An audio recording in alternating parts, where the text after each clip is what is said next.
Hello friends, स्वागत है आप लोग का एनसीईआरटी जोन में। इस वीडियो में हम डिस्कस करेंगे कि कौन कौन एग्ज़ाम यानी कौन से डिग्री वाले लोग एग्ज़ाम दे सकते हैं कंप्यूटर साइंस टीचर के लिए, जो कि 11th-12th का टीचर वाला एग्ज़ाम होता है, जो कि आने वाला है टीआरई 3.0 के नाम से। क्लियर? 2.0 हो चुका है, 3.0 हो चुका है। तो जिनको नहीं पता है, मुझे लगता है बहुत सारे लोग को अब पता चल चुका है, बट जिसको नहीं पता है उनको जानने की ज़रूरत है कि कौन कौन लोग एग्ज़ाम दे सकते हैं, या सिंपल बोलो कौन कौन सी डिग्री वैलिड है।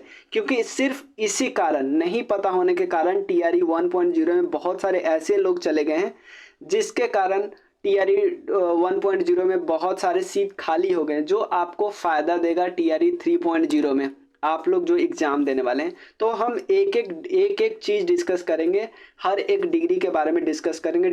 थोड़ा सा ध्यान से देखना बस। तो चलिए मैं निकालता हूँ वो पेज।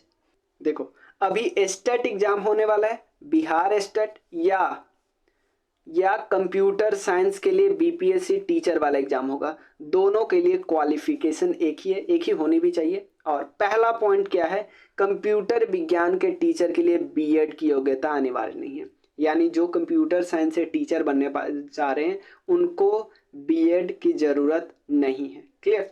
उसके बाद किसी भी जो भी सब्जेक्ट यहाँ पे आप देख रहे हो उसके लिए आपको 50% मार्क्स लाना जरूरी, तभी आप दे सकते हो। 50% से कम वाले नहीं दे सकते।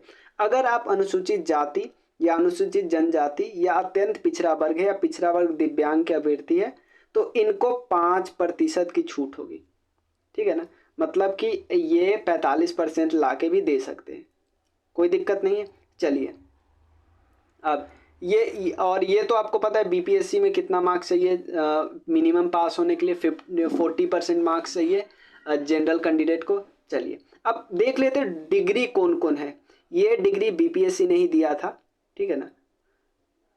एक एक चीज़ देखिए, उनको जब जैसे अलग अलग लिख लिया गया है बस इस पीडीएफ में। पहले एक डिग्री है बीई कंप्यूटर साइंस से, तो ये अलाउड है, या चाहे बीई आईटी से कर रहे हो तो भी ये अलाउड है। बट बीई अगर कोई और स्ट्रीम से कर रहे हो तो ये अलाउड नहीं है। तो क्या बीई किसी और स्ट्रीम से किए तो अलाउड नहीं? बिल्कुल भी अलाउड नहीं। अगर इसको करने के बाद अगर आप पीजीडीसीए कर लिए तो अलाउड है। क्लियर? मतलब बीई अगर कंप्यूटर साइंस या आईटी से कर लिए तो अलाउ है। क्लियर? बीई अगर आप किसी और स्ट्रीम से किए हो तो अलाउ नहीं था, पहले अलाउ नहीं था, लेकिन अगर आप उसके साथ पीजीडीसीए कर लिए हो तो आप अलाउ हो गए। तो ये चार शुरुआती चार समझे कि अगर अगर आप कंप्यूटर साइंस से किए या आईटी से किए तो अलाउड थे, बट अगर किसी और स्ट्रीम से किए तो शुरुआत में अलाउड नहीं थे, लेकिन आपने एक और नया कोर्स कर लिया, पीजीडीसीए का कोर्स कर लिया, तो अब आप अलाउड हो गए।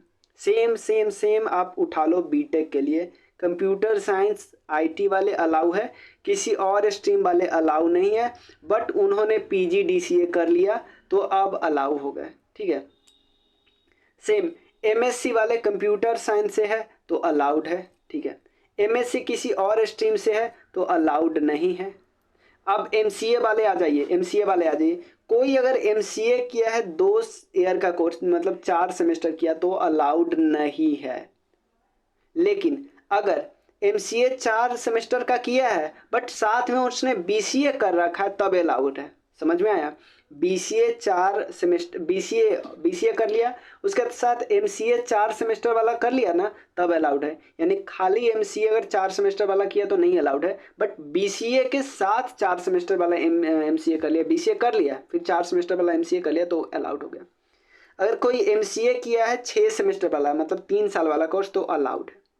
क्या सिंपल बीसीए करके अलाउ है? नहीं।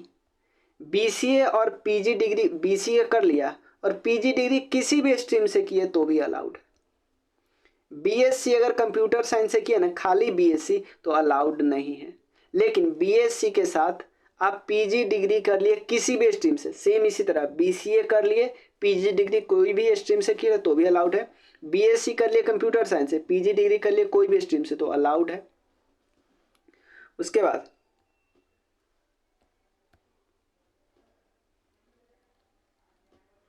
चलो, पीजीडीसीए कर लिए और पीजी डिग्री कर लिए कोई भी स्ट्रीम से तो ये भी अलाउड है।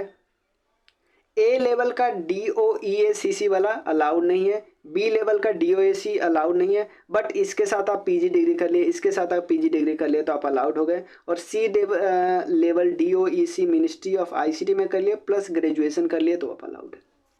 तो ये टोटल डिग्री है, पूरा अच्छे से लिखा हुआ है, एक एक करके इसका PDF में उसमें डाल दूंगा, ठीक है ना, आप देख लेना।